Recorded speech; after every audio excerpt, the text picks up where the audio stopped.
أعوذ بالله السميع العليم من الشيطان اللعين الرجيم.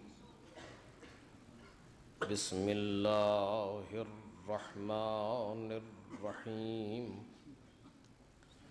الحمد لله الذي إليه مصائر الخلق وعواقب الأمر. نحمده على عظيم إحسانه ونير برهانه ونوام فضله وامتنانه،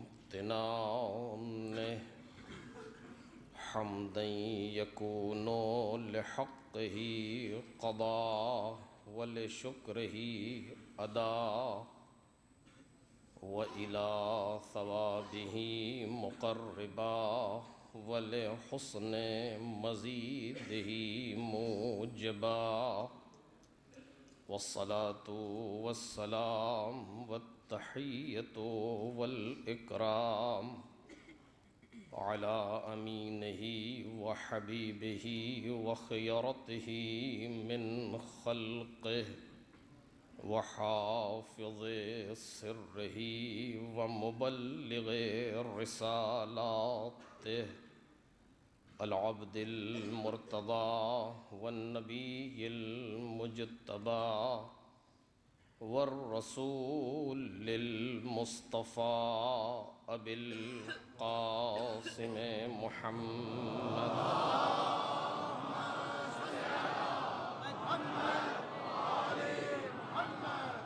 وآله الأطيبين الأطهرين الأكرمين المعصومين المظلومين، الذين أذهب الله عنهم الرجس وطهرهم تطهيرا.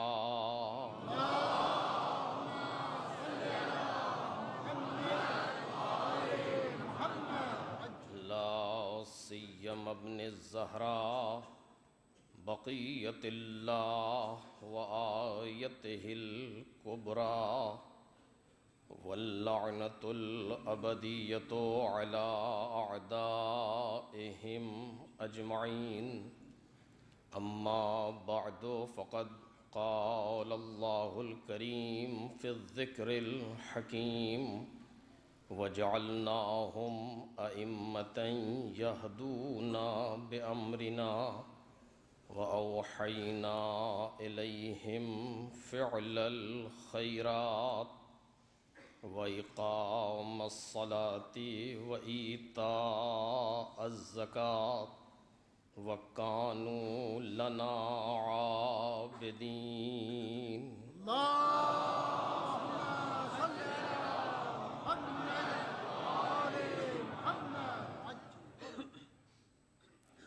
بزرگان محترم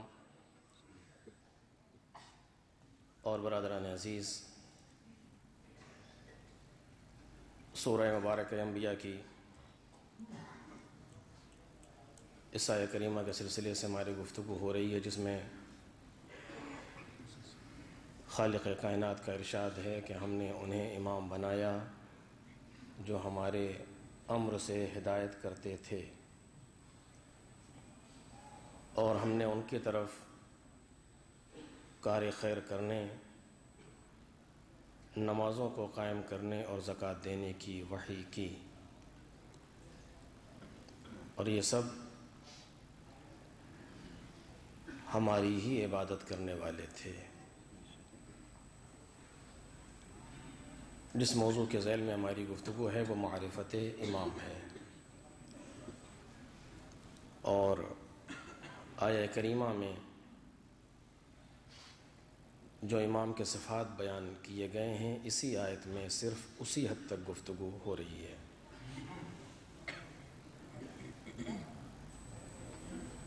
کل کی گفتگو اس منزل پر تھی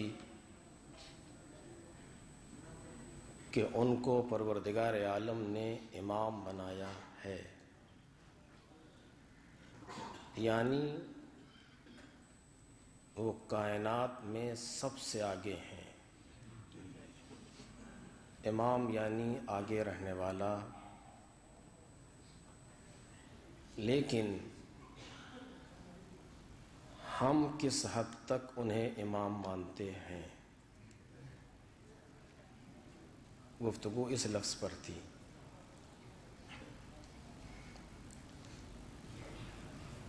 چونکہ پوری کائنات میں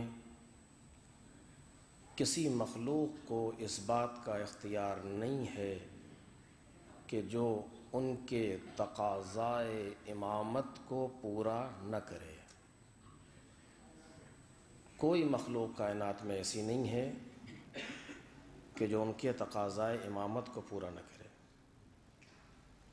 تقاضائے امامت کیا ہے؟ عرض کیا گیا کہ ان کا واجب الاطاعت ہونا، یہ تقاضائے امامت ہے۔ چونکہ وہ آئے ہیں کائنات کی ہدایت کے لیے، ہدایت تشریعی کے لیے بھی اور ہدایت تکوینی کے لیے بھی، اور ہدایت اسی وقت وجود میں آ سکتی ہے کہ جب ہادی واجب الاطاعت ہو۔ لہذا ان کی امامت کا تقاضا ہے کہ واجب الاطاعت ہو،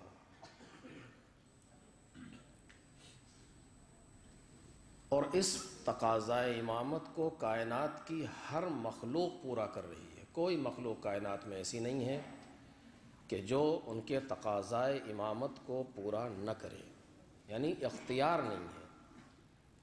صرف انسان ایسا ہے، یا اسی کی دوسری قسم جن، کہ جہاں پر پروردگار عالم نے اختیار دیا ہے، جناب انسان کو مالک نے اختیار دیا ہے، اور یہ تقاضائے امامت کو پورا کر بھی سکتا ہے اور پورا نہیں بھی کر سکتا ہے۔ اگر یہ چاہے تو ان کو واجب الاطاعت مانے، اگر نہ چاہے تو واجب الاطاعت نہ مانے، یہ اختیار ہے۔ اور اس اختیار میں امام نے اپنے اختیار سے کوئی استفادہ نہیں کیا، ورنہ اگر آپ دیکھیں اگر امام چاہ لے تو کوئی ایسا نہیں ہے جو اس کے حکم کو نہ مانے، اگر چاہ لے۔ لیکن قرار یہ نہیں ہے کہ وہ اپنے اختیار کے ذریعے یا اپنے ارادے کے ذریعے اپنے آپ کو کائنات پر واجب الاطاعت بنائیں، نہیں، یہ قرار نہیں ہے۔ کیوں؟ اگر ایسا ہوگا تو کمال انسانی ظاہر نہیں ہو سکتے، پھر انسان اور پتھر میں کوئی فرق نہیں ہوگا، پھر انسان اور شجر میں کوئی فرق نہیں رہ جائے گا، پھر انسان سورج و چاند کے طریقے سے مجبور ہو جائے گا اور اس میں کوئی فرق نہیں ہوگا اس کے درمیان۔ انسان اسی وقت انسان رہ سکتا ہے جب اس کے پاس اختیار ہو، اور جب تک یہ اختیار اس کے پاس نہیں ہوگا اس وقت تک یہ انسان نہیں ہے۔ انسان یعنی ایسی مخلوق جو کمال کی طرف جا رہی ہو۔ اسی لیے کائنات میں کسی دوسری مخلوق میں کمال نہیں ہے، حتیٰ فرشتوں میں بھی کمال نہیں ہے۔ کمال یعنی تدریجاً آگے بڑھنا، زینہ بزینہ آگے بڑھنا، یہ فرشتے کیا نہیں ہیں۔ جو فرشتہ جو ملک جس مقام پر ہے وہی ہے، اس میں یہ صلاحیت نہیں ہے کہ وہ عبادت کے ذریعے سے، ریاضت کے ذریعے سے، معرفت کے ذریعے سے اپنے آپ کو آگے بڑھا لے، یہ ممکن نہیں ہے۔ جہاں پروردگار عالم نے اسے خلق کر دیا اسی جگہ موجود ہے، نہ کوئی کمی ہوتی ہے نہ کوئی زیادتی ہوتی ہے۔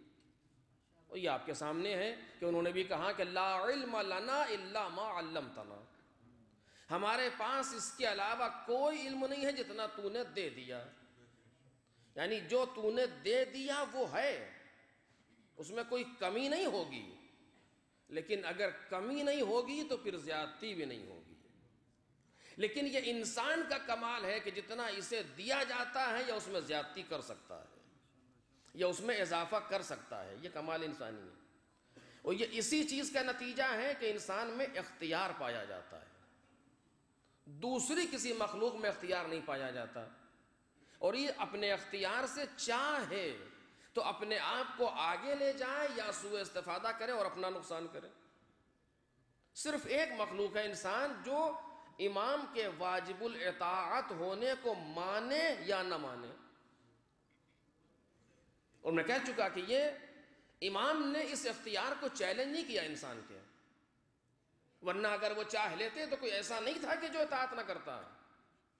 اور جہاں پر ضرورت تھی وہاں انہوں نے دکھایا بھی ہے. جناب امام موسیٰ بن جعفر علیہ السلام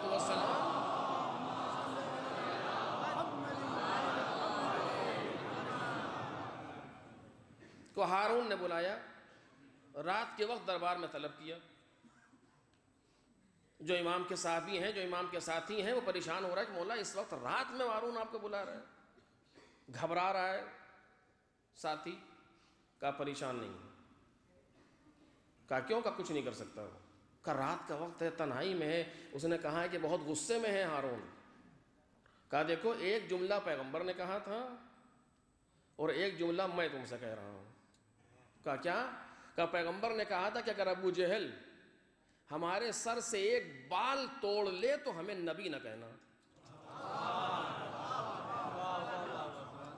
اور میں تم سے کہہ رہا ہوں کہ اگر ہارون ہمارے سر سے ایک بال توڑ لے تو مجھے امام نہ کہنا. ایک صلوات پڑھیں محمد اور آل محمد.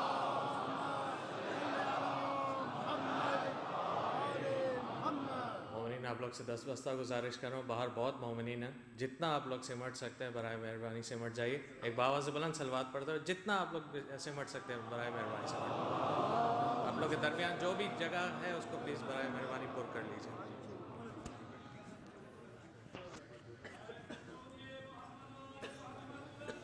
تھوڑا آگے آ جاؤ.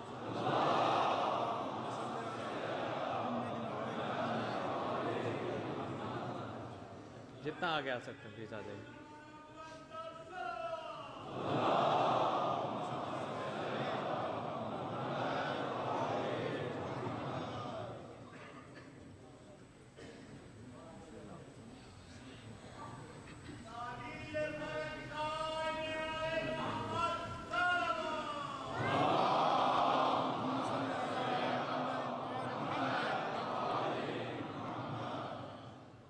کہ اگر ہمارے سر سے ایک بال کم کر لے تو مجھے امام نہیں کہنا.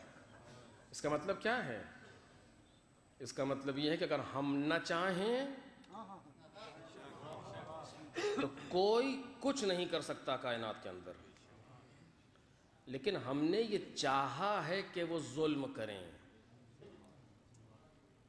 عجب، دیکھ رہے ہیں اس کے معنی ایک مجمع سن رہا ہے. ہم یہ چاہتے ہیں کہ ظلم کریں تاکہ کوئی بھڑاس دل میں نہ رہ جائے اور ظالم کا ظلم سامنے آئے تاکہ چہرے پہچانے جائیں.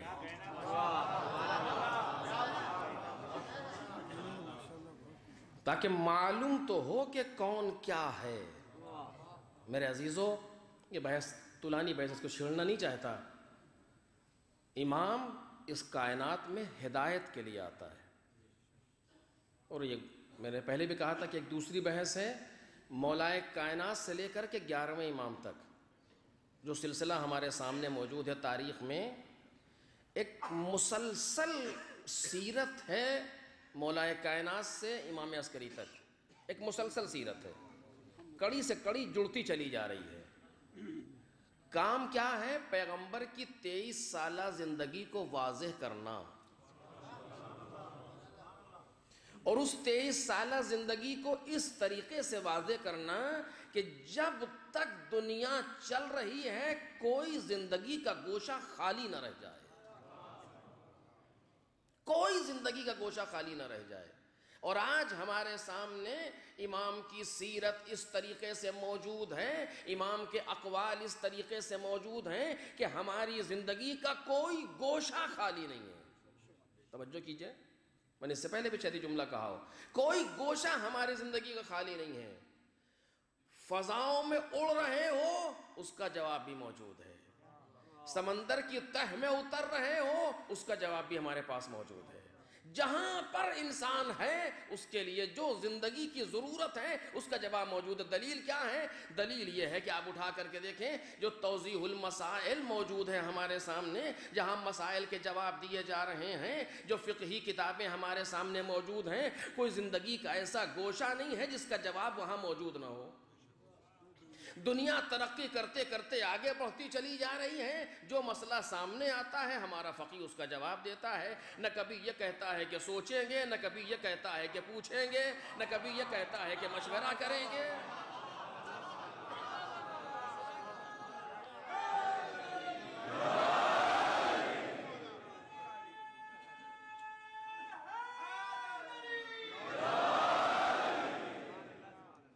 دنیا کی ترقی دن بدن آگے بڑھتی چلی جا رہی ہے، اور اس کے لیے جب ترقی آگے بڑھے گی تو مسائل ایجاد ہوں گے، جب مسائل ایجاد ہوں گے تو حلال و حرام کی ضرورت پڑے گی۔ میں اب سے 100 برس پہلے جو ضرورتیں تھیں بہت کم تھیں، آج بہت زیادہ ضرورتیں ہیں، لیکن جو سوال کیا جاتا ہے، آپ سچ کہہ رہا ہوں میں آپ سے، جتنے سوال ہمارے فقیہ سے کیے جاتے ہیں نہیں دکھا سکتے آپ کہ اس نے کبھی یہ کہا ہو کہ ہم مشورہ کر کے بتائیں گے اس کو،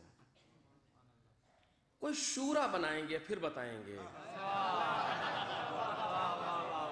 کوئی میٹنگ کال کریں گے پھر بتائیں گے اس کو، کوئی کمیٹی بنائیں گے پھر بتائیں گے۔ جی نہیں، مسئلہ اس کے سامنے آتا ہے، وہ 80-90 برس کا انسان اکیلا اپنے کتاب خانے کے اندر ہوتا ہے، کبھی یہ کتاب کبھی وہ کتاب، اور چند مرتبہ ورق گردانی کے بعد کہتا ہے اس کا جواب یہ ہے۔ کیسے کہا آپ نے کہ یہ ہے؟ وہ ہماری طریقے سے نہیں کہتا کہ جس طریقے سے ہم کہتے ہیں۔ کسی مسئلے کو دیکھا، یہ بات سمجھ میں نہیں آ رہی۔ اچھا، آپ کی سمجھ کتنی ہے جو سمجھ میں نہیں آ رہی؟ آج تک کسی ڈاکٹر سے آپ نے کہا کہ ڈاکٹر صاحب جو دوا آپ نے لکھی ہے یہ سمجھ میں نہیں آ رہی؟ کہا کبھی؟ کیوں ہمیں کہنے کا حق کیا؟ ہم نے میڈیکل سائنس کو پڑھا نہیں؟ جو ہم نے میڈیکل سائنس کو پڑھا نہیں تو ہمیں کہنے کا حق کیا ہے کہ یہ دوا ہماری سمجھ میں نہیں آ رہی؟ یہ آڑی ہے، یہ ترچی ہے، یہ موٹی ہے، یہ پتلی ہے، ہمیں کیا حق ہے کہنے کا؟ لیکن یہاں پر ہم نے فقہ کے نام پر فے نہیں پڑھی، اور یہ کہنے کے لیے تیار ہیں کہ یہ بات سمجھ میں نہیں آ رہی۔ یہ مسئلہ یوں نہیں ہونا چاہیے۔ اللہ اکبر، کتنا جری ہو گیا انسان۔ غیرت بھی اچھی چیز ہے۔ ایک صلوات پڑھیں محمد اور آل محمد۔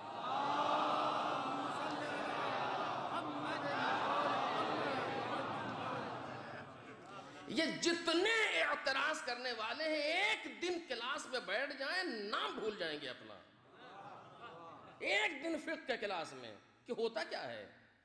یہ جو توضیح المسائل میں آپ دیکھتے ہیں اس نے لکھا یوں کرنا چاہیے، بلکہ آسانی سے 1.5 لائن کے جواب ہے۔ اس 1.5 لائن کے جواب تک پہنچنے کے لیے کتنے گھنٹے صرف ہوتے ہیں، کتنے علم اس کے پیچھے کام کر رہے ہوتے ہیں، کسی کو نہیں معلوم اس بارے میں۔ آپ نے کوئی مسئلہ پیش کیا، اس فقیہ نے دیکھا، اس کے بعد کیا اس کا جواب یہ ہے، کس دلیل کی روشنی میں جواب یہ ہے کہ فلاں امام کی فلاں حدیث فلاں کتاب میں۔ صرف یہی نہیں، اب یہ موضوع یہ نہیں، ورنہ میں آپ کے سامنے عرض کرتا، فلاں امام کی فلاں حدیث فلاں کتاب میں موجود ہے۔ یہ حدیث اس دلیل سے صحیح ہے کہ اس میں جتنے راوی استعمال ہوئے ہیں سارے کے سارے راوی صحیح السند ہیں، سارے کے سارے راوی معلوم ہیں، سارے کے سارے راوی معتبر ہیں۔ مثلاً فلاں نے فلاں سے سنا، فلاں نے فلاں سے سنا، فلاں نے فلاں سے سنا، اور اس درمیان میں 25 راوی موجود ہیں. ان 25 راوی کے بارے میں یہ فقیہ جانتا ہے کہ یہ کون ہے، کہاں پیدا ہوا، کہاں مارا گیا، یہ سچا تھا کہ جھوٹا تھا، مومن تھا کہ منافق تھا، اپنا تھا کہ پرایا تھا. ایک صلوات پڑھے محمد اور آل محمد.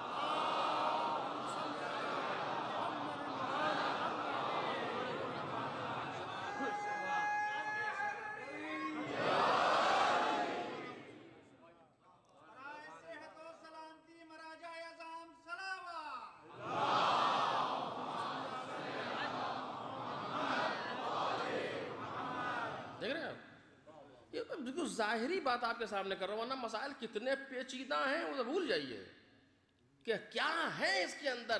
13-14 علوم کا ماہر ہو تب فتویٰ دے سکتا ہے، اور اس میں ایک ایک چیز پر نہ جانے کتنا وقت چاہیے. اور پھر فلاں امام کی فلاں حدیث کی روشنی میں یہ موجود ہے، یہ حکم ہے اس کا. اس کا مطلب کیا ہوا؟ اس زمانے میں اس زمانے کا جواب وہ دے کے چلے گئے. دیکھ رہے ہیں آپ، اس زمانے میں، کس زمانے میں؟ امام عسکری کی شہادت 260 ہجری ہے، اور آج کتنی چل رہی ہے؟ 1437 شروع ہو گئی. 1437 مائنس 260 جو بچتا ہے اتنے پہلے اس زمانے کا جواب وہ دے کے چلے گئے. کیوں؟ چونکہ کسی فقیہ کو یہ حق نہیں ہے کہ وہ یہ کہے کہ میری نظر میں ایسا ہے. توجہ کیجئے، مسائل سخت ہے. کسی فقیہ، کسی مجتہد، کسی مفتی کو یہ حق حاصل نہیں ہے کہ وہ یہ کہے کہ میری نظر میں ایسا ہے.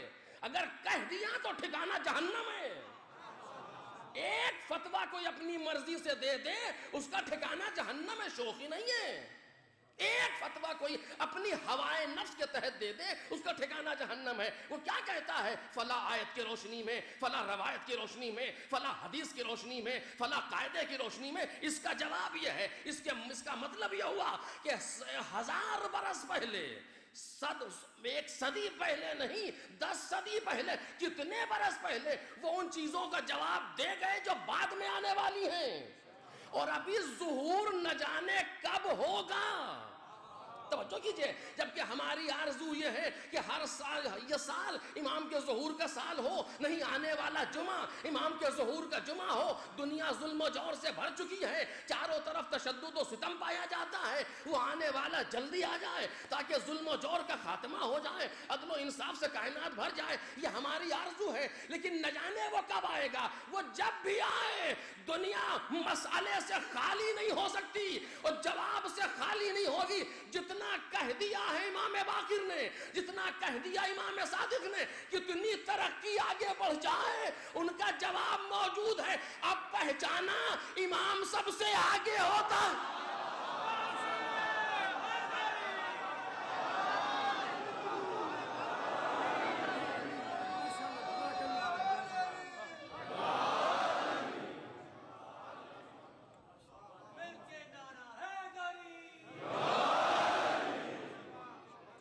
پہچانا آپ نے کہ امام سب سے آگے ہوتا ہے، کائنات سے آگے ہے. 100 برس پہلے کے مسائل دیکھیے اور آج کے قابل قیاس نہیں ہیں. یہ سائنس کی ترقی ہے، یہ واٹس ایپ و وائبر و پتہ نہیں نہ جانے کتنے مزخرفات اس طرح کے. آج ان کا 100 برس پہلے تصور نہیں تھا، سوچنے کی صلاحیت نہیں تھی انسان میں کہ یہ بھی ہو سکتا ہے. اور ہر چیز کا جواب پہلے وہ موجود ہے وہاں سے. یہ حرام ہے، یہ حلال ہے، یہ ہے. کسی فقیہ نے آج تک نہیں کہا کہ ہم دیکھ کے سوچ کے نہیں، اس کے بعد موجود ہے. اتنا وہ دے گئے ہیں 260 ہجری تک. توجہ کیجئے، 260 ہجری تک وہ اتنا دے گئے کہ ہمارے کسی مجتہد اور کسی فقیہ کو نہ ادھر دیکھنے کی ضرورت ہے نہ ادھر دیکھنے کی ضرورت ہے.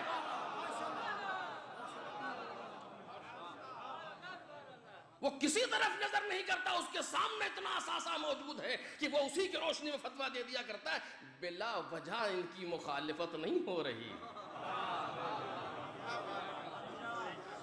دشمن اتنا سرمایہ بلا وجہ خرچ نہیں کرتا. ہم نے نہیں پہچانا، دشمنوں نے پہچانا. لیکن فانوس بن کے جس کی حفاظت ہوا کرے، فانوس بن کے جس کی حفاظت ہوا کرے، وہ شمع کیا بجھے جسے روشن خدا کرے.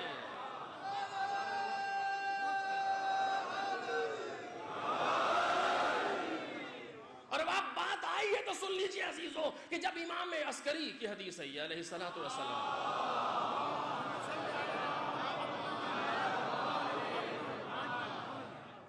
اس پر ایک مسلسل گفتگو ہونی چاہیے، مستقل گفتگو ہونی چاہیے، تاکہ ہمارے بزرگ تو جانتے ہیں ہم سن و کم سن بھائیوں کو صحیح کانسیپٹ پیدا ہو کہ ہے کیا.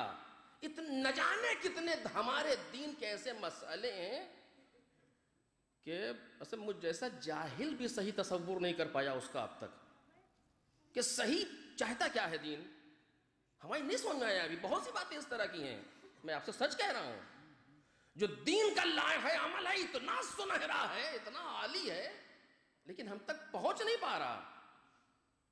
ایک سلسلہ ہے جناب آدم سے شروع ہوا آج تک چلا جا رہا ہے. کل بھی میں نے تھوڑا سا تذکرہ کیا تھا.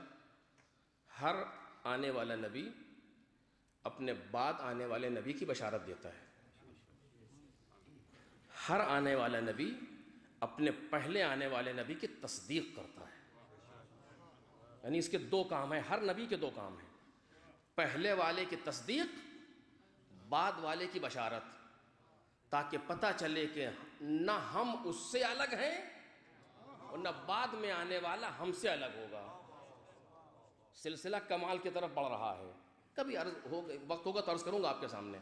اس طریقے سے یہ بڑھتا ہوا سلسلہ پیغمبر تک آیا. بڑھ کون سا سلسلہ رہا ہے؟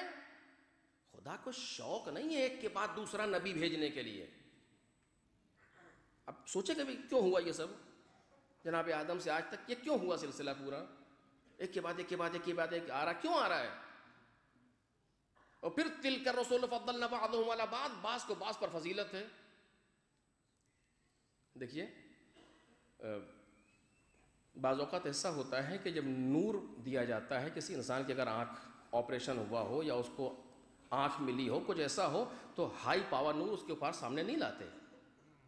سورج کے سامنے فوراً نہیں لایا جاتا، ورنہ اس کی آنکھیں بند ہو جائیں گی. جو ہائی وہ بھی چلی جائے گی. دھیرے دھیرے لائٹ دی جاتی ہے، آہستہ آہستہ، تاکہ تحمل کی صلاحیت پیدا ہو جائے. تم جاؤ، تم کو سمجھ سکے، پھر تم سے اوپر کوئی آئے گا. اور جب اب باقاعدہ آمادگی ہو گئی، اب آؤ سورج کے سامنے. وہ سورج کون؟ آفتاب رسالت و نبوت کون؟ خود پیغمبر.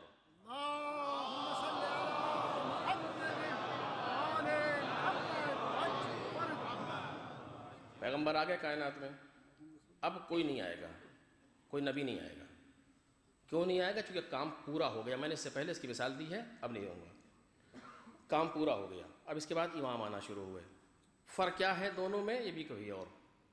مولا کائنات آئے، امام حسن آئے، امام حسین، ایک سلسلہ پورا چلا جناب امام عسکری تک. جب یہ جانے لگے تو اب کیا ہے کہ اب جو آخری ہے وہ غیبت میں ہوگا. تو وہ غیبت میں ہوگا تو ہم کیا کریں گے؟ کہ تم کو ہم یوں ہی نہیں چھوڑیں گے. چونکہ آدم سے محنت ہوئی ہے امام عسکری تک، تو ایسے ہی چھوڑ دیں گے ہمیں؟ کہ تم کو ہم یوں ہی نہیں چھوڑیں گے.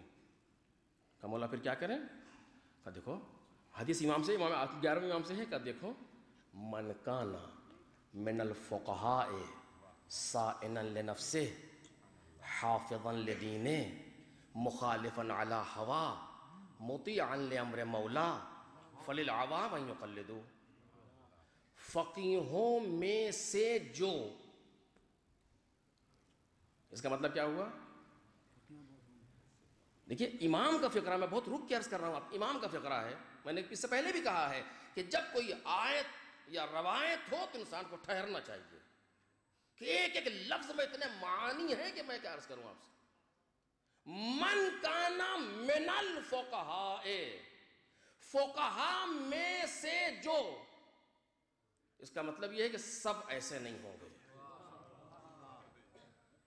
سب ایسے نہیں ہوں گے، اور تمہاری ذمہ داری ہے اس کو تلاش کرنا جو ایسا ہو. مولا یہ ہم کر لیں گے کیا تم کر لو گے؟ ہم نے تمہیں اس منزل تک پہنچا دیا ہے کہ اب تم کر لو گے. اگر تم نہ کر پاتے تو ہم کہتے ہی نہیں. ایک صلوات بولے نا محمد اور آل محمد.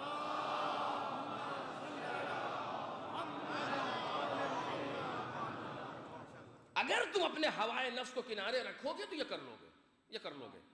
من کان من الفقہاء صائنا لنفسہ، فقیہوں میں سے جو، پہلی شرط صائنا لنفسہ، اپنے نفس کی حفاظت کرنے والا، حافظا لدین، دین کا محافظ، مخالفا علی ہوا، ہوائے نفسانی کے خلاف عمل کرنے والا، مطیعا لامر مولا، اپنے مولا کے امر کا مطیع. یہ 4 صفات اس حدیث میں آئے، باقی صفات دوسری حدیث میں، کہ جس میں یہ صفت پائی جائے تو عوام کے لیے یعنی مجھ جیسے انسان کے لیے ضروری ہے کہ اس کی تقلید کرے. کون کہہ رہا ہے؟ امام عسکری. کیوں کہہ رہے ہیں؟ اس لیے کہ ان کے بعد امام ظاہر نہیں ہے. جب امام ظاہر نہیں ہے تم کو بے نکیل نہیں چھوڑیں گے، تم کو لاوارث نہیں چھوڑیں گے، ہم تمہیں سرپرست دے کے جائیں گے. جو جملہ کہنا چاہتے میرے سے توجہ کیجئے گا، تم کو سرپرست دے کے جائیں گے. مولا یہ سرپرست کب تک کے لیے؟ کہ جب تک میرا بیٹا نہ آ جائے. جس جملے کے لیے زحمت دی ہے ضائع نہ ہو جیسو، جب تک میرا بیٹا نہ آ جائے، جب تک میرا بیٹا نہ آ جائے. تمہاری ذمہ داری ہے کہ ایسے فقیہوں کی تقلید کرتے رہنا، ایسے فقیہوں کا اتباع کرتے رہنا، ان کی بات پر عمل کرتے رہنا. اس کا مطلب یہ ہے کہ جب تک امام نہ آئیں گے یہ سلسلہ فقاہت باقی رہے گا، یہ سلسلہ فقاہت باقی رہے گا. چاہے جس پارلیمنٹ میں اس کے خلاف بجٹ پاس ہو جائے وہ سارے بجٹ دفن ہو جائیں گے، امام کا قول سب سے آگے نظر آئے گا. ایک سلام پڑھیں.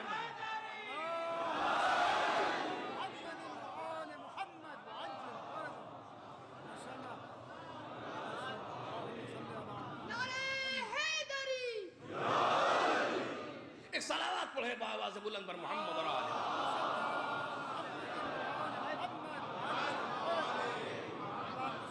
لفظ امام کے ضمن میں آپ کے سامنے عرض کر رہا تھا کہ امام آگے ہے. اس کا مطلب یہ ہے کہ چاہے کچھ کر لے دنیا، اوپر آئے نیچے جائے فرق نہیں پڑتا. اگر انہوں نے کہہ دیا کہ تمہیں تقلید کرنی ہے تو کوئی ایسا چاہیے جس کی تقلید ہو سکے. اگر دنیا خالی ہو گئی تو امام کا قول پھر امام نہ رہ گیا، امام کا قول آگے نہ رہ گیا. یہ ہمارا انداز ہے. ہم نے کہا وہاں بس ملتی ہے چلے جائیے، آپ نے کہا بس ہے ہی نہیں. کیوں؟ چونکہ ہم کو وہاں کے بارے میں پتہ ہی نہیں. اچھا ہاں 10 بسیں تھی چلی گئیں، اب کل جائیں گی.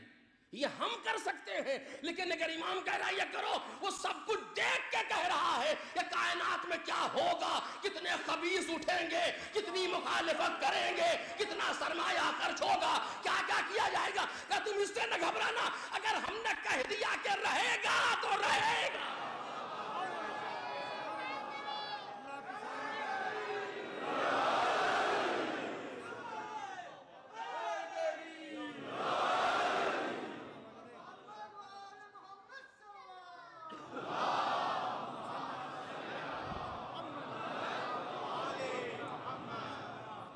دیکھیے ایک چیز ہے بڑی قابل اہمیت ہے اور بڑا اس سے درس ملتا ہے.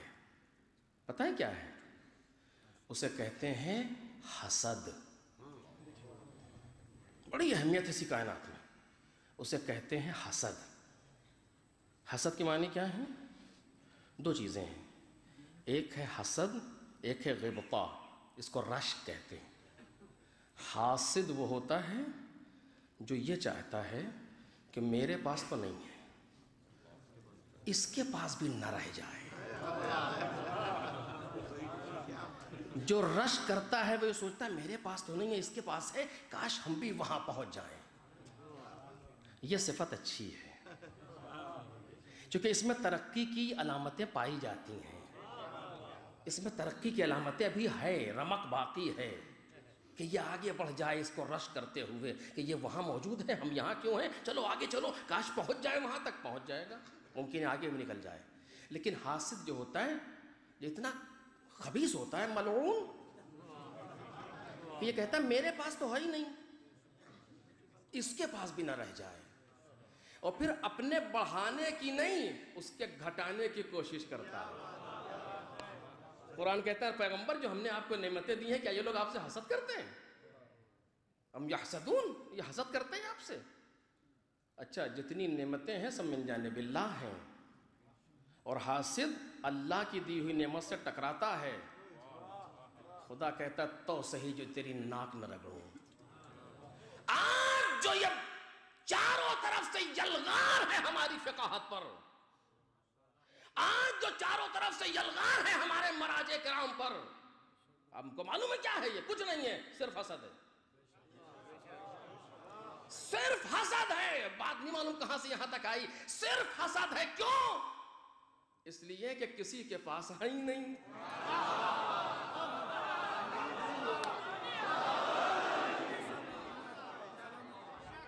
ایک صلوات پڑھیں بآواز بلند پر محمد اور آلہ.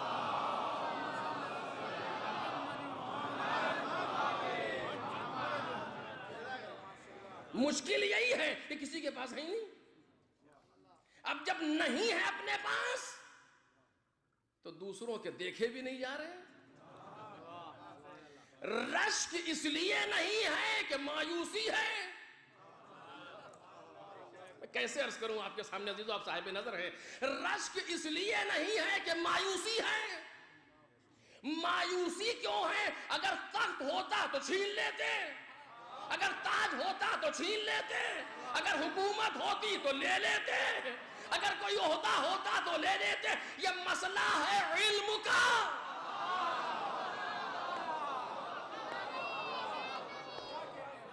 یہ مسئلہ ہے علم کا. اس کو چھینے کیسے، اس کو لے کیسے؟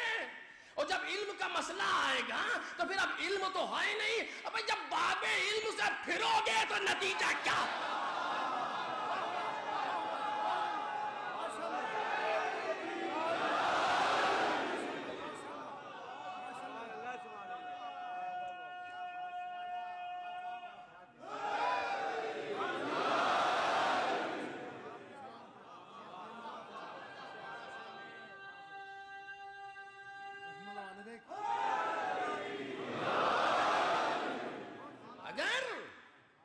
کوئی در علم سے پھرا تو پھر علم کہاں، پھر علم کہاں، پھر کچھ نہیں. پھر تو قسمت میں سوائے ہلاکت کے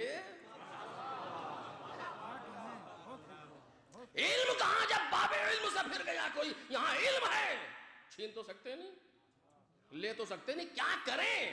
دیکھیں کبھی کبھی دشمن پر ترس آتا ہے، اس کی بیچارگی پر دل جلتا ہے، یعنی بیچارہ کرے تو کیا کرے. آپ دیکھ رہے ہیں اب یہ بات جملہ معترضہ ہے، بریکٹ میں کہہ رہا ہوں.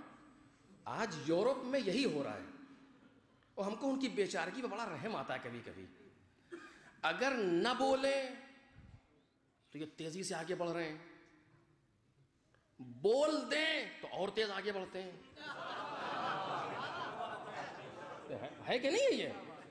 اگر نہیں بول رہے ہیں تو چرچ ٹوٹ کے مسجدیں،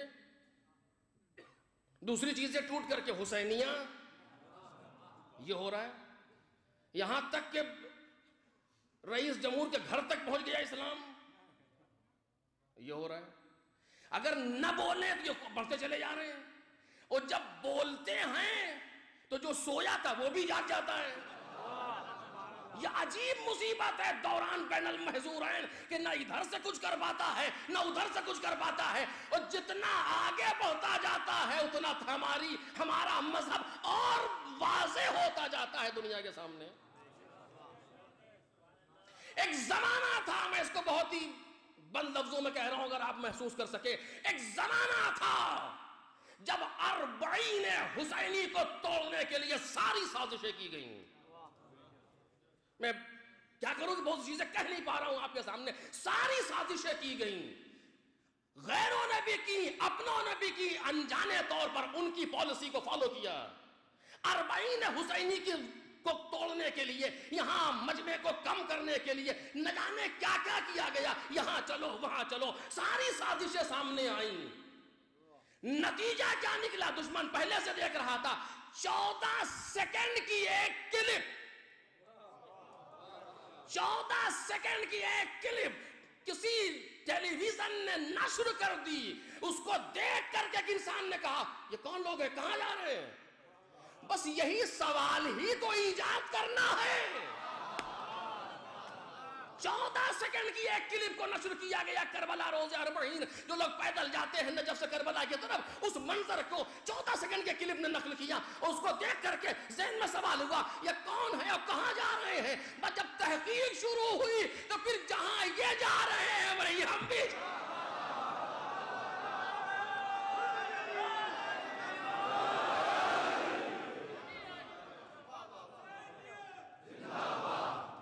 وہ بھی امام عسکری کی ایک حدیث تھی.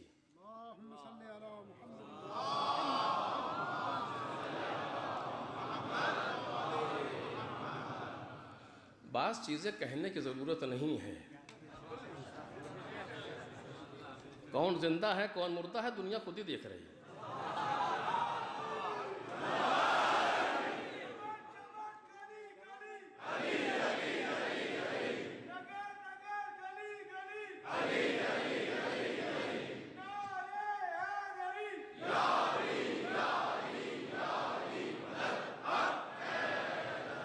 دیکھیے، اگر ایک لکیر دیوار پر کھینچی ہو اور لوگ کہیں بہت بڑی لکیر کھینچی ہوئی ہے اور آپ سے کہیں سے چھوٹی کیجئے لیکن اس کو چھوئیے گا نہیں، کیا کریں گے؟ کہا اس کے برابر میں اس سے بڑی لکیر کھینچ دیجئے، وہ خود بخود چھوٹی ہو جائے گی.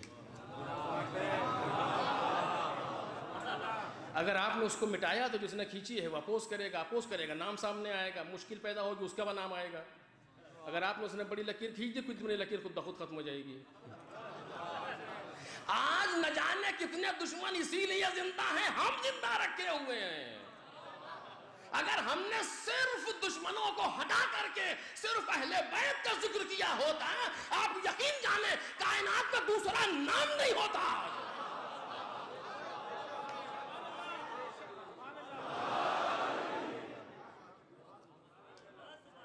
وہ بھی امام عسکری کی ایک حدیث تھی. کیا؟ علامات المومن خمس، مومن کی 5 علامتیں، نشانیاں ہیں. کون کون سی؟ صلاۃ 41 51 51 رکعت نماز. مجھ جیسا انسان یہیں سے بستر باندھے کنارے ہٹا. پہلی علامت صلاۃ 51 51 رکعت نماز روزانہ 24 گھنٹے میں. یہ نشانی ہے، شب قدر والی نشانی نہیں بنتی. اور زیارت ال40، 40 کے دن حسین ابن علی کی زیارت، یہ مومن کی علامت ہے. والجہر والتعفیر الجبین، خاک پر سجدہ کرنا. والتختم فی الیمین، داہنے ہاتھ میں انگوٹھی. والجہر بسم اللہ الرحمن الرحیم، بسم اللہ الرحمن الرحیم کو آواز سے کہنا. یہ مومن کی علامت ہے. ایک حدیث توجہ کیجئے، ایک حدیث آج کیا اثر کر گئی؟ ابھی 40 آنے دیجئے. ایک حدیث کیا اثر کر گئی؟ ابھی 40 آئے گا، آپ دیکھ لیں گے کتنا مجمع. بہت کہا جاتا تھا ذرا بڑا مجمع ہوتا ہے اور یہ مشکلات ہوتی ہیں حج پر، وہ مشکلات ہوتی ہیں. کربلا نے دکھا دیا بہت چھوٹے ہو. ابھی ایک صلوات پڑھیں محمد علیہ.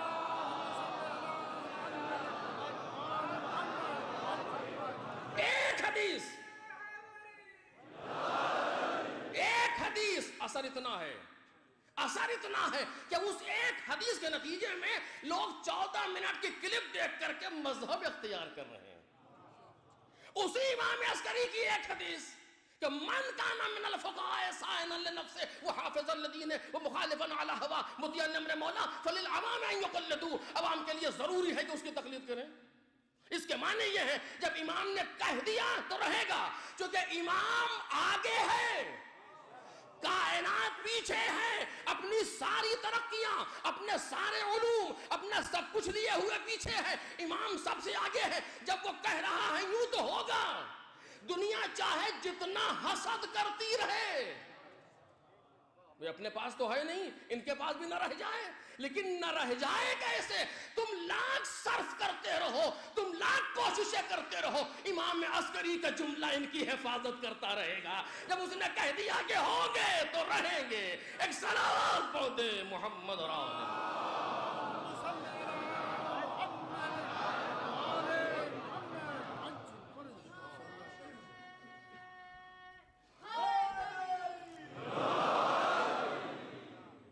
کوئی معمولی مسئلہ نہیں ہے، لیکن بالآخر جو میں عرض کر رہا تھا کہ امام ہمیشہ آگے ہے، اس پر کوئی فوقیت نہیں لے جا سکتا۔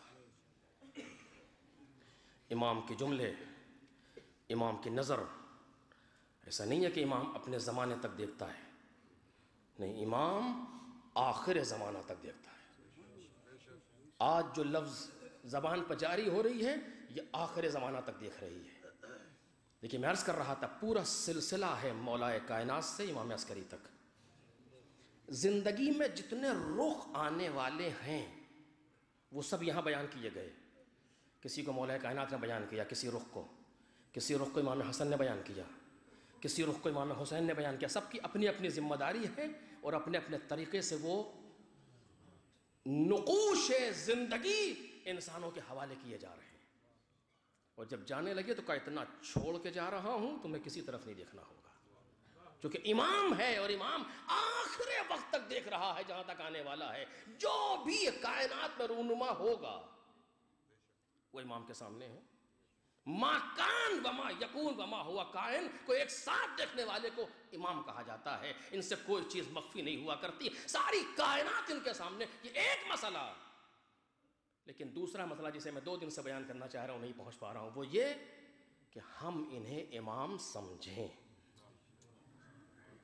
یہ دوسرا مسئلہ ہے کہ ہم انہیں امام سمجھیں۔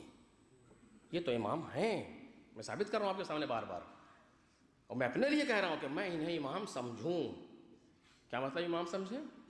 بس آخری فقرہ اور مجلس کے آخری رخ پر کیا مطلب کہ امام سمجھیں کا مطلب یہ ہے کہ جب ہماری اپنی خواہش اور ان کی گفتگو یہ دونوں آپس میں ٹکرا جائیں تو ان کی امامت کا تقاضا یہ ہے کہ اپنی خواہش کو دبا دینا، ان کی گفتگو کی آبرو رکھ لینا۔ یہ تقاضا ہے ان کی امامت کا، یہ ہے ان کو امام سمجھنا۔ توجہ کریں، یہ ہے ان کو امام سمجھنا، اور اس پر بہت سی گفتگو ہے۔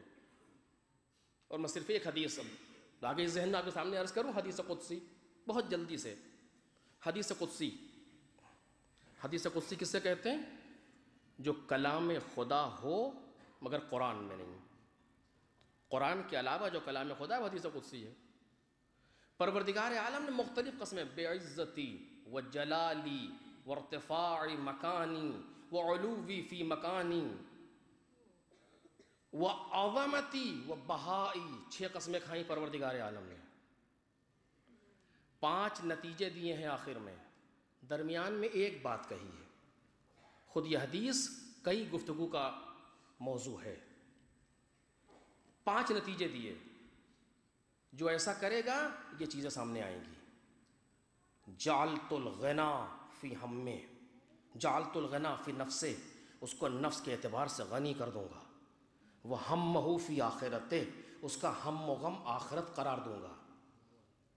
وہ کففت علیہ ضیعتہ، اس کی معیشت زندگی کی کفایت کروں گا۔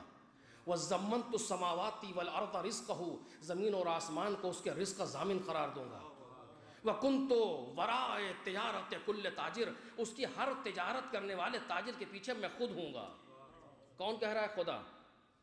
6 قسمیں کھا رہا ہے، بعزتی وجلالی وعلوی فی مکانی وعظمتی وبہائی، مجھے اپنے عزت و جلال کی قسم، اپنے بلند مقام کی قسم، اپنی عظمت کی قسم، اپنی آبرو کی قسم. 6 قسمیں کھا کر کے 5 نتیجے دیے، ایک بات کہی. وہ بات کیا ہے؟ کچھ نہیں، آسان سی چیز، اپنی مرضی پر ہماری مرضی کو مقدم کر دو. صرف اتنی سی بات. یعنی اب ہم اتنا بھی نہیں کر سکتے. جبکہ اگر وہ قسمیں نہ کھاتا، وہ نتائج نہ سامنے لاتا، تب بھی یہی کرنا چاہیے تھا. حیا کا تقاضا یہ ہے، جو ماں کے پیٹ سے لے کر کے آج تک پال رہا ہے، اتنی تو حیا ہم میں ہونی چاہیے کہ اس کی بات کو اپنی بات پر مقدم کر دیں. اگر کوئی ہمارے اوپر احسان کرنے والا انسان سامنے آ جائے، اس نے کہا وہاں چلے جاؤ، ہم نے کہا جی بالکل ٹھیک ہے، میں جانا تو وہاں چاہ رہا لیکن اب آپ کہہ رہے ہیں تو وہیں جاؤں گا. ہوتا ہے کہ نہیں؟ باحیا انسان کرتا ہے نہیں کرتا اس طریقے سے؟ قدرت ماں کے پیٹ سے پال رہی ہے آج تک، کہتی ہے یہ کرو، اب اپنا دل تو نہیں چاہتا. امام کا قول یعنی خدا کا قول، بغیر کسی تکلف کے. جو امام کہہ رہے ہیں یعنی پروردگار کہہ رہا ہے، چونکہ یہ ما تشاؤون الا ان یشاء اللہ کے مالک ہیں. کچھ چاہتے ہی نہیں ہیں مگر وہی جو خدا چاہتا ہے. فاطمہ، تمہاری رضا سے خدا راضی ہوتا ہے، تمہاری ناراضگی سے خدا ناراض ہوتا ہے. ما ینطق عن الہوی ان هو الا وحی یوحی، یہ گفتگو ہی نہیں کرتے مگر جو وحی ہوتی ہے وہی کہتے ہیں. یہ وہ خاندان ہے، اور اب ہمیں اس فرش پر بیٹھ کے یہی طے کرنا ہے. فرزند رسول پورا سال کبھی آپ کی مانی، کبھی اپنی مانی، کبھی آپ کی مانی، کبھی نہیں مانی، یہی کرتے چلے آئے. آپ کا لطف ہے، کرم ہے کہ آپ نے یہاں تک پھر پہنچا دیا. فرزند رسول پھر عہد کرنے آئے ہیں. یہ محرم نہیں، تجدید عہد ہے کہ ہمیں وہ طاقت عطا فرمائیں، ہمیں وہ قوت عطا فرمائیں کہ ہم صرف آپ کی مانیں، صرف آپ کی مانیں. سچ کہہ رہا ہوں آپ سے عزیز، آپ جا کر کے تاریخ کو اس جہت سے دیکھیے. میں اپنے بچوں سے کہہ رہا ہوں، بزرگ مجھ سے بہتر جانتے ہیں، تاریخ کو اس جہت سے دیکھیں. پوری تاریخ نہیں، صرف 8 دن کی تاریخ پڑھیے، 2 محرم سے 10 محرم تک کی تاریخ پڑھیے. اگر اس کے علاوہ کوئی دوسرا جملہ نکال دیجیے گا تو غلامی کروں گا. کیا ہے؟ صرف اتنا ہے، اصحاب حسینی، حسین کی مان رہے ہیں، اپنی نہیں. یہی کربلا ہے. کربلا یہ سکھا رہی ہے ہمیں. ایک درس بھی اگر کربلا سے ہم لینے کافی ہے. کربلا کا مطلب حسین کی ماننا ہے، اپنی نہیں. یہ کربلا میں ہے کہ نہیں ہے؟ اگر نہیں ہو تو آپ مجھے بتائیں. ابھی تلوار سے خط کھینچا ہے، اگر ایک ادھر آ گئے تو سر ایسے برسیں گے جیسے پتے برستے ہیں. جناب زینب کہتی ہے لیکن بھیا، مولا کی بھیا کی مرضی یہی ہے کہ خیمے ہٹا لو. آپ دکھا دیجئے ایک بھی جملہ کہاں ہو. کچھ نہیں، جا کے خود خیمے کھول لیں. کیا ہے یہ؟ اسی چیز نے تو عباس کو عباس بنا دیا. یہ کربلا ہے، مذاق نہیں ہے. کربلا جان دینے کا نام نہیں ہے، کربلا نفس کو قربان کرنے کا نام ہے. کربلا میں انصار حسینی نے جان بعد میں دی ہے، اپنے نفس کو پہلے قربان کیا. آج وہ انسان کربلائی ہو ہی نہیں سکتا تمام معنی کے اعتبار سے حقیقتاً جو اپنے نفس کو امام حسین کے نام پر قربان کرنا نہ جانتا ہو. بہت بڑا درس ہے کربلا سے ہمارے لیے. آپ سے نہیں کہہ رہا ہوں، اپنے آپ سے کہہ رہا ہوں. مجھے کہنے کا حق نہیں ہے لیکن بات صحیح ہے. کربلا سکھا رہی ہے یہ. یہ کرنا ہے، ٹھیک ہے، جس سے جو جملہ امام حسین نے کہہ دیا، آپ دکھائیے ذرا پلٹ کچھ اور کہا نہیں، کچھ نہیں، بس سب کی نظر اس بات پر ہے کہ میرا مولا کیا چاہ رہا ہے، اتنا سا جاننا، دوسرا مقصد ہی نہیں ہے کربلا میں آنے والے ساتھیوں کا، کچھ نہیں، یہ کیا چاہتے ہیں،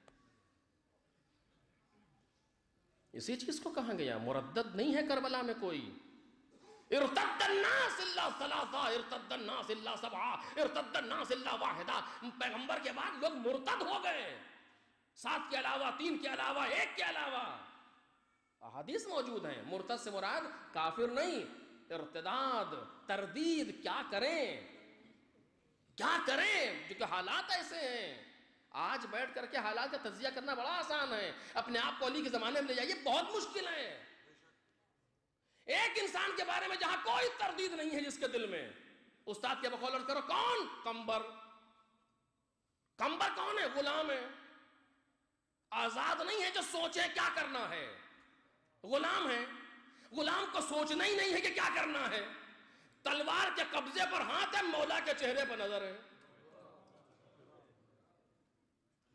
یہ کربلا سکھا رہی، کربلا میں سارے کے سارے ایسے ہیں، آپ دکھا دیجئے تو خود پڑھ کے چلا گیا ہو لڑنے کے لیے، فرزند رسول اجازت ہے نہیں، تم میرے بھائی کی نشانی ہو، واپس چلے گئے، ہوئے کہ نہیں ہوئے واپس؟ ہوئے، دکھا رہے ہیں کیا ہے یہ کربلا سے ہمیں اور آپ کو سیکھنا ہے، میرے جوانوں، میرے بچوں، میرے بزرگوں، میری ماں بہنوں، ہمیں کربلا سے یہ سیکھنا ہے، حسین کی مرضی کو، یہ مطلب اس کا یہ نہیں ہے کہنے والا ایسا ہے، نہیں، میں آپ سب سے بدتر ہوں، مگر بات حقیقت یہی ہے، کوئی بھی ہو، اگر میں ایسا کروں گا میں اپنی زندگی سنواروں گا، آپ ایسا کریں گے اپنی زندگی سنواریں گے، درس یہی ہے کربلا کا، یہ امام ہے یعنی آگے ہیں، ایک لفظ امام میں کتنی چیزیں پوشیدہ ہیں، یہ امام ہے یعنی آگے ہیں، آگے ہیں یعنی کیا؟ ان کی مرضی پہلے ہے، ہماری مرضی بعد میں، ارے ہماری مرضی بعد میں ہے ہی نہیں، ہماری مرضی ہی نہیں ہے،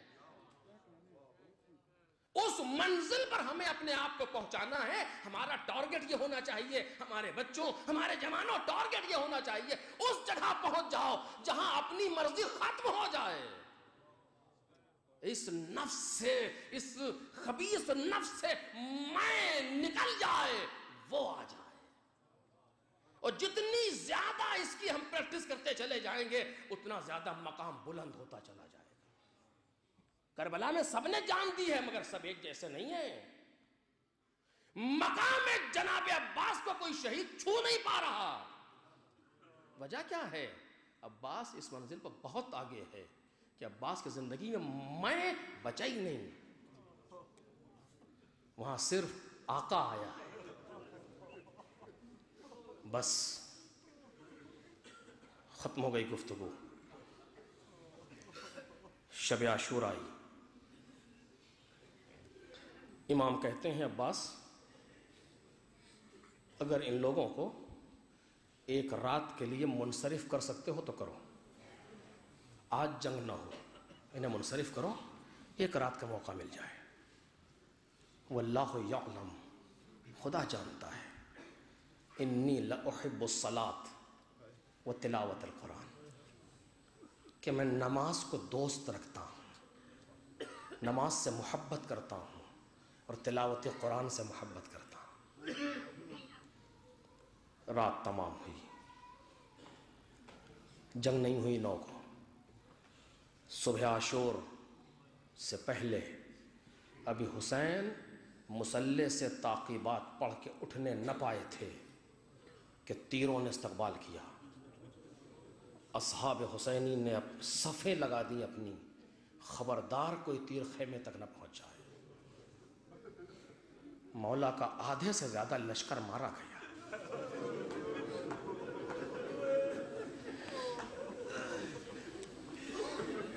بس آدھے سے زیادہ لشکر مارا گیا، حسین ابن علی کا تیروں سے لوگ جاں بحق ہو رہے ہیں، پروردگار کی بارگاہ میں اپنی جان کو قربان کر رہے ہیں، ایک بھی تیر خیمے تک نہ جانے پائے، نہ کیا منہ دکھائیں گے پیغمبر کا کرب قیامت میں۔ پیغام دیا گیا ہم خود لڑنے کے لیے آ رہے ہیں، ایک ایک کر کے جانے لگا، ایک ایک کر کے جانے لگا۔ کیا ترتیب ہے جنگ کی، 70-72 لوگ، اس میں آدھے سے زیادہ لشکر ہمرے مغروبہ میں مارا گیا، اور اس وقت سے لے کر کے ظہر تک ابھی حسین کے اصحاب موجود ہیں۔ میں نے کل عرض کیا تھا نماز ظہر کا وقت آیا، بس مجلس تمام ہو گئی، نماز ظہر کا وقت آیا، ابو ثمامہ سیداوی حسین ابن علی کا بوڑھا صحابی، بعض لوگوں نے اچھی خاصی عمر لکھی ہے، آئے کہتے مولا یہ اول وقت نماز ہے، جی چاہتا ہے آخری نماز آپ کے پیچھے پڑھ لیں۔ مقایسہ کریں گے آپ، مولا کائنات جنگ میں کہتے میرا مصلی بچھا دیا جائے، پوچھنے والا پوچھتا یہ علی یہ میدان جنگ ہے یا نماز کا موقع ہے؟ کہتے ہم اسی کے لیے تو جنگ کر رہے ہیں، اور یہاں خود آتا ہے آنے والا، کہتا مولا آخری بار نماز آپ کے پیچھے پڑھ لیں۔ اللہ اللہ، دیکھ رہے ہیں آپ خواہش؟ ایسا نہیں ہے کہ امام کو اول وقت نماز کا پتہ نہیں ہے، نعوذ باللہ، آنے والا تھوڑا جلدی آیا ہے، امام سیکنڈ کے 1000ویں حصے تک بھی اول وقت نماز کو پہچانتے ہیں، آنے والا پہلے آیا۔ تاریخ کے جملے ہیں مقتل کے یہ، جب اس نے یہ بات کہی امام نے سر جھکایا، کچھ دیر تک خاموش رہے، اس کے بعد دعا دی، قد ذکرت الصلاۃ، تم نے نماز کو یاد رکھا، جعلک اللہ من المصلین، خدا تمہیں نماز گزاروں میں شمار کرے، قرار دے۔ پھر کہا ہاں یہ اول وقت نماز ہے، یعنی اتنا پہلے آیا تھا آنے والا، ہاں یہ اول وقت نماز ہے، حبیب ان سے کہو جنگ روک دے، اتنی دیر کے لیے کہ ہم نماز پڑھ لیں، اللہ فرزند رسول نماز۔ اور جواب جو ملا وہ قابل بیان نہیں ہے منبر سے۔ حبیب میدان جنگ میں گئے، حسین ابن علی نے نماز کے صفے لگائے، کھڑے ہوئے حسین نماز کے لیے، آواز دی سعید میرے سامنے آؤ۔ لوگ 2 صحابی حسین ابن علی کے مولا کے سامنے کھڑے ہوئے تیروں کو روکنے کے لیے، باقی سارے ساتھی کھڑے ہیں نماز پڑھنے کے لیے۔ حسین اس شان سے نماز 3 دن کا بھوکا، 3 دن کا پیاسا، عزیز مردہ، لاشیں اٹھائے ہوئے، خاک گھر میں کربلا پر ساتھیوں نے تیمم کیا، نماز کے لیے کھڑے ہوئے، فرزند رسول نے نماز ظہر شروع کی، اللہ اکبر، تیروں نے استقبال کیا، تیر آگے بڑھنا شروع ہوئے، اور حسین ابن علی کے 2 جانباز سامنے آئے، ایک زہیر ہے اور ایک سعید ہے۔ آخری فکرے پڑھ رہا ہوں، ایک زہیر ہے ایک سعید ہے، دونوں سامنے موجود ہیں۔ زہیر نے بعض تیروں کو ڈھال سے روک دیا، بعض کو تلوار سے کاٹ دیا، بعض بدن بڑھائے، لیکن سعید طے کر چکے ہیں آج سارے تیروں کو سینے پر۔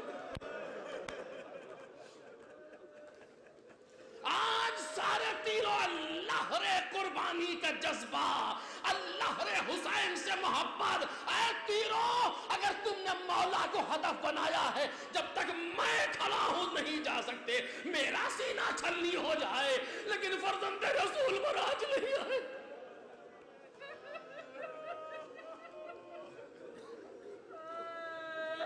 ایک ذاکر، ایک خطیب یہ سوچا کرتا تھا اگر ہم کربلا کے میدان میں ہوتے تو ہم بھی اسی طریقے سے تیر روکتے جیسے سعید نے روکے۔ یہ خیال ہے دل میں۔ ایک رات خواب میں دیکھا کربلا کا میدان گرم ہے، حسین ابن علی موجود ہیں، نماز پڑھنا چاہتے ہیں، ان سے کہا کہ میرے سامنے آؤ۔ یہ آگے بڑھے تیروں کو روکنے کے لیے، جھوٹ نہیں کہہ رہا تھا، تیروں کو روکنے کے لیے آگے بڑھا۔ حسین نے نماز شروع کی، مولا نے جب تیر قریب آیا، یہ تیر کی سنسناہٹ دیکھی، خوف طاری ہوا، ہٹ گیا، وہ تیر جا کے مولا کے لگا۔ یہ ہمارے اور آپ کے لیے درس ہے عزیزو، اگر ہم نے اپنی مرضی کو پامال نہ کیا تو ہم بھی یہ کر سکتے ہیں۔ دوبارہ تیر آیا، آپ کی سوچا ضرور روک لیں گے، لیکن پھر تیر کے قریب آتے ہی خوف طاری ہوا، اچانک ہٹے، پھر تیر مولا کے لگا، 3 تیر مولا کے لگ گئے۔ ادھر نماز تمام کی گھوم کے دیکھا، کہا بھائی تو کہتا تھا کہ روک لے گا، پیروں بگر بڑا مولا یہ میرے بس کی بات نہیں ہے، مجھے معاف کر دے۔ کہ معاف تو کر دوں گا لیکن ایک شرط پر، کہ وہ کیا؟ کہ آج کے بعد سے میرے اصحاب سے مقابلے کی فکر نہیں۔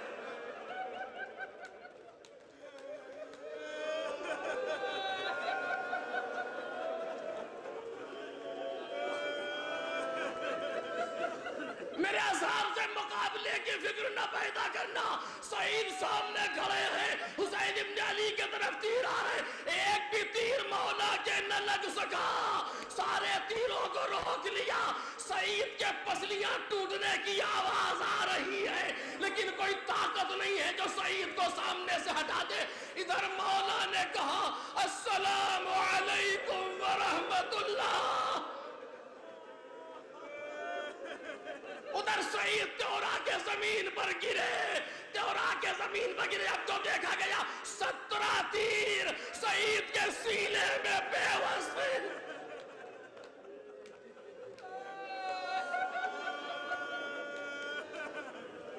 ایک جملہ کہہ رہا ہوں، سوچنا میرے عزیزوں مصائب کی منزل ہے، لیکن ایک جملہ کہہ کر کے آگے بڑھوں گا۔ سعید گھوڑے سے سعید زمین پر گرے، امام حسین قریب آئے، سعید کا سر اپنے زانوں پر لے لیا۔ فرزند رسول نے کیا کہا سعید نے؟ سعید کو اس بات کی فکر نہیں ہے کہ میں نے تیر روکے ہیں دوسروں نے نہیں، میں ان سے بہتر ہوں، میں نے تیر روک لیے، یہ کوئی فکر سعید کے دل میں نہیں آ رہی۔ کسی کی طرف نہیں دیکھ رہے کہ دیکھو میں نے یہ کر لیا، نہیں، بلکہ مولا سے ہاتھ جوڑ کے پوچھتے ہیں الرضیت منی یا مولا،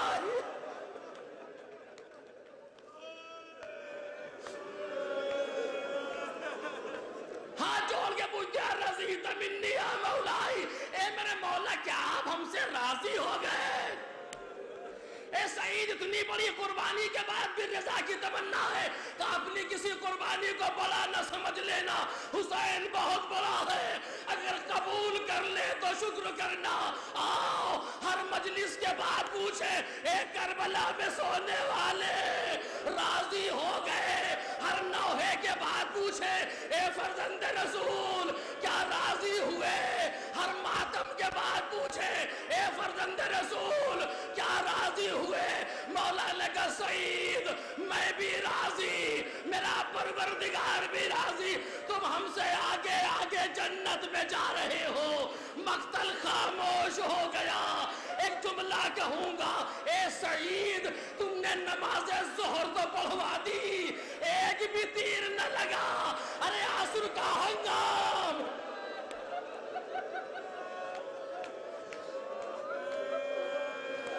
عصر کا ہنگام، حسین نشیب میں 4000 تیر انداز حسین کا نشانہ لیے ہوئے نماز عصر کے لیے بے چین۔ کون ہے جو تیروں کو روکے؟ اس ذمہ داری کو حسین کے ذوالجلال نے انجام دیا، اپنے کو گھوڑے نے تلائے پر لگایا۔ اے میرے مولا